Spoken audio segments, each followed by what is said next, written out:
Just wanted to comment a little bit about what we did today. Called one bill that's part of the grand bargain, which passed. We still have others that we need to pass. A couple of those were Senator Radogno's bills. She pulled them out of the record. One of the bills was a property tax freeze that she introduced on January 11th. Had she called the bills, we would have passed it. So what's happened since January 11th is that she's been asked to not call those bills by the governor's office because it doesn't have enough of a reform from his point of view. So that's where we are. January 11th, we put these bills in because we wanted to get them passed quickly to get them over to the House so that they could look at the effort to accommodate the governor in his request to have some reforms along with revenue, so that we can have a balanced budget. Instead, the governor has delayed the Republicans till May 10th, where there's only 20 days left in the session. So obviously, it's time to call the grand bargain.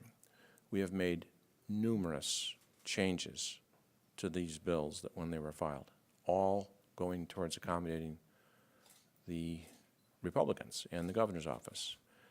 But you can only go so far and still have votes to pass these bills.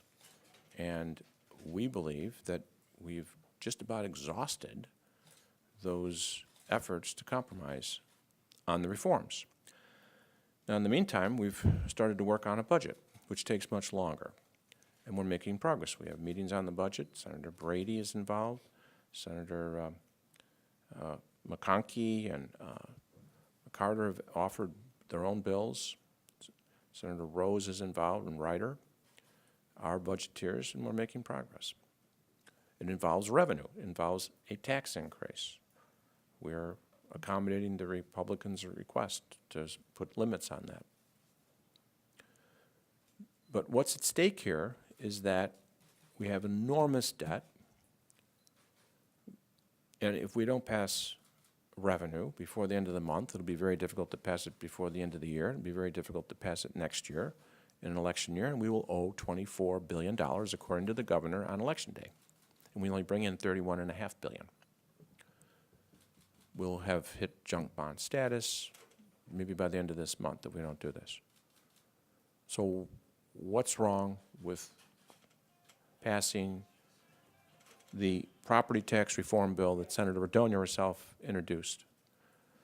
And by the way, these are bills that our members, some of them think it's bad policy, they don't want to vote for it, but I was able to convince them in a structured roll call to get enough votes. We're not paying the Jewish social services, the Lutheran social services, the Catholic charities. We're not paying the RTA money we owe. We're not paying for the school districts, the categoricals we owe, even though we've all authorized the spending of these things. We don't have enough money. We're spending $7.5 billion more than we have coming in. We're trying to stop it. That's why there's an urgency to not just keep on going on with negotiations. We got to the point where it's time to decide. And we're ready. I've got my caucus ready to vote for some bills we don't want to vote for. A pension reform. We called that already. Didn't have enough votes because they didn't vote for it. These are things that haven't even been offered in the House. That's why we can't wait till the last day. They haven't even debated these things. They want to. They've indicated they do. So that's why I asked Senator Radogno to call the bills today. I'd be more than happy to go to any meeting and explain why I can't go any further than I already have. Be happy to. But at some point, we have to then call the bills. A better tactic, perhaps from the governor's office, would have been to just let the Senate pass these bills over to the House, not have to sign off on them, and then negotiate with the 5 legislative leaders. But that didn't happen. That's why Senator Radogno, at her request, not mine, initiated this grand bargain.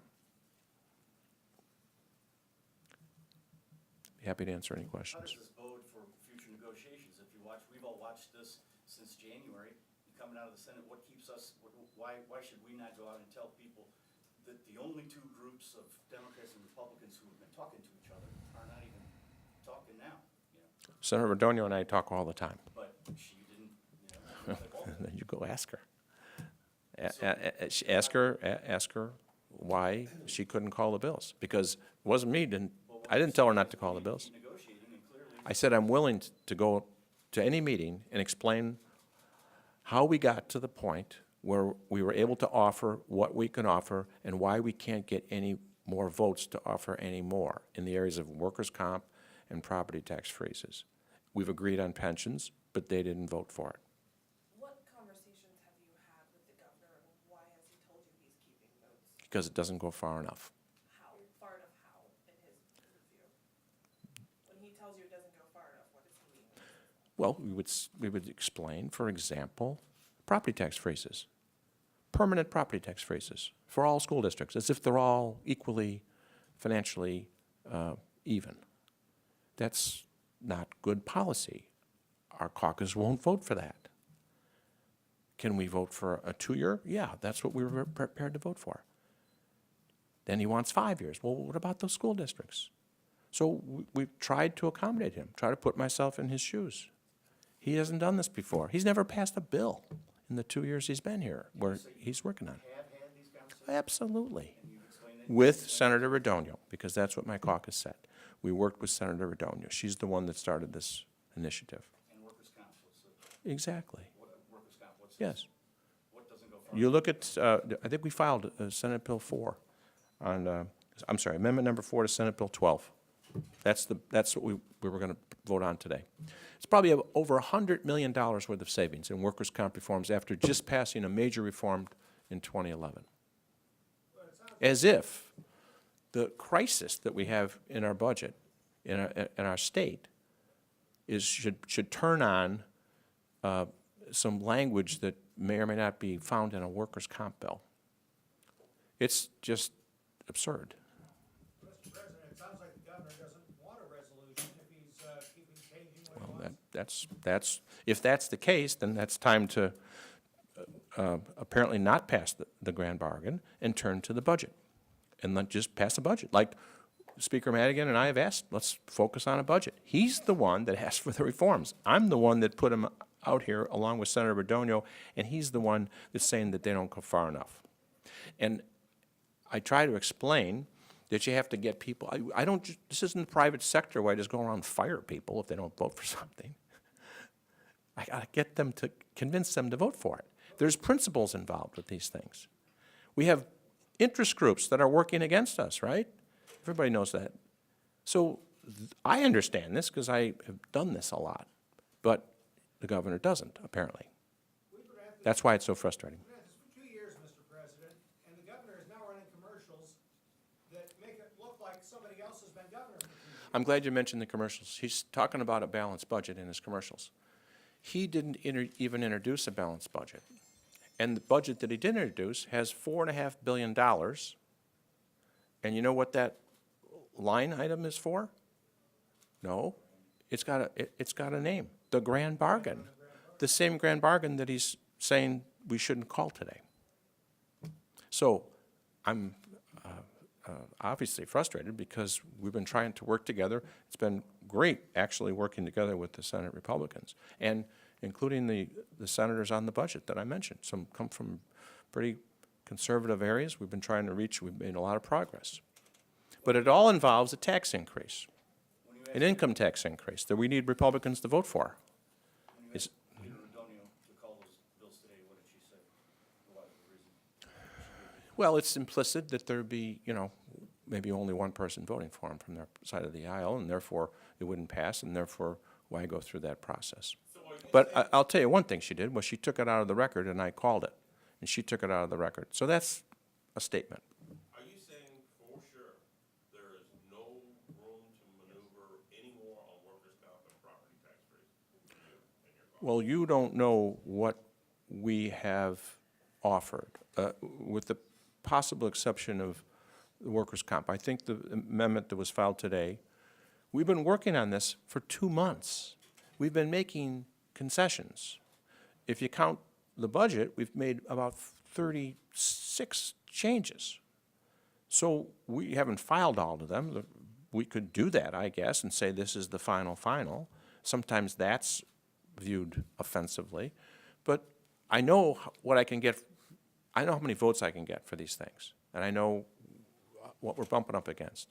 And all we're talking about is passing it over to the House. That's the part that, this isn't a final going to the, be signed by the governor. We don't even have discussions with the House members. That's how I just disagree with the tactic of killing this, or trying to kill it in the Senate. Yes, Monique. What are your talks like with the governor when you tell him these things? I'm respectful. I explain the policy. I explain the limitations I have with regard to the policy and positions of my caucus and the interest groups. I'm happy to go back to 1979 and talk about sales tax on food and medicine, if that's what he wants to know the background of. I talk. What does I he say? He has kind of solid positions that he thinks he can just get more. I think it's the difference between the private sector and this checks and balances of the legislature. Does that mean that there is a potential to never have a deal if this is how? Well, if we can't pass it unilaterally, we would then turn to passing a budget. And hopefully we pass a budget with Republicans. If they don't want to vote for it, we'll try to pass it with Democrats. How do you pass a budget if you can't pass this, if you can't pass that? Well, we can only, you know what, Monique, I can only do with what is within, you know, our powers in our own caucus and in our own chamber.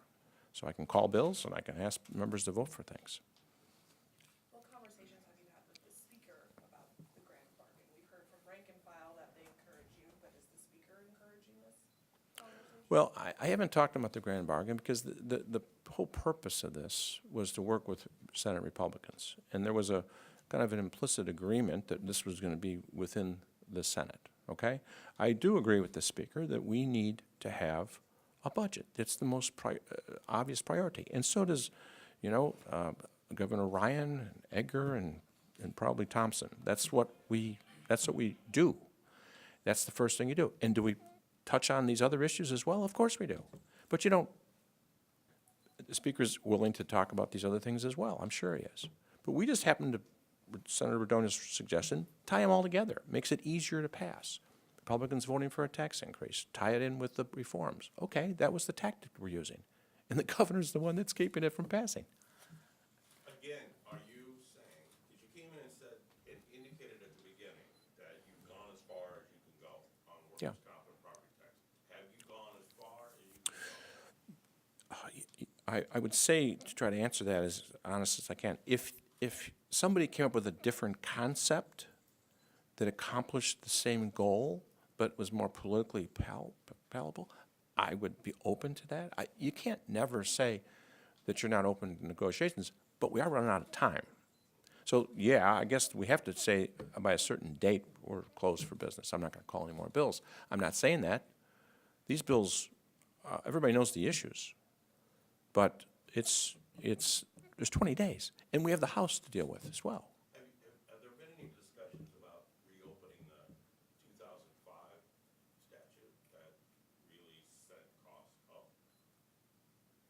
You're talking about workers' comp? Workers' comp, yes, sir. We've been talking about workers' comp for the entire time since we passed that bill 4 years ago. There was an incredible amount of work that was put into that bill 4 years ago. I know there were some things back in 2005 where people say, why don't you undo some of that? We've discussed that. They are not, I don't believe any of those elements found their way in here. I want you to score, if you want to do it that way, use that term. Look at Senate Amendment number 4. It's got about 12 changes to the workers', maybe not many, maybe about 7 changes to the workers' comp. The biggest thing is the reduction in the medical fee schedule, saves over $85 million. The other provisions save money. I have no idea why that's not enough. I can't, when the unions are against it and the trial lawyers are against it, good luck. How many votes do you want me to get? 30? The Democrats have had 3 years also to introduce legislation, and forgive me if I am mistaken that it hasn't been introduced, to study why premiums have not come down from the 11 reforms. You know, that's a very good point, because you've reminded me that at the request of Senator Bradonio and the Republicans, we didn't put any changes in this bill dealing with insurance companies at their request, because that takes away votes from workers' comp reform from their perspective. So again, I'm trying to do this in a bipartisan fashion. I have to check with my counterpart if we're going to put anything in this bill. So yeah, we got a lot of people in our caucus that want to go after the insurance companies and say, how come if it's been recommended that you lower premiums by 30%, how come they haven't been lowered by 30%? Or do I want to put bills in there to do that? Yes, but as a request to try to get a balanced budget. Do you know what's going to happen with workers' comp? This is important. Senator Bradonio has probably 5 or 6 people that would never vote for workers' comp because it doesn't have causation in it. So we're already starting off with no votes. We have to get to 30. It's just a matter of legislative. Look, I said this before. I've passed a lot of bills. I know how to pass bills. You got to get to the point. These guys don't know how to govern. They haven't had a lot of practice. And at some point in time, you have to just agree, okay, let's make a deal. And you have to understand the other side and understand how far they can go. And what's at stake here is a disaster after the next 20 days if we don't have any revenue.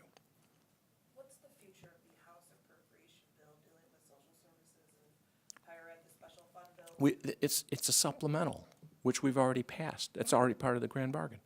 All that money that's in those funds has been appropriated. I'm not sure what the bill number is, but we've already passed it. So, yeah, it has. We've passed a supplemental for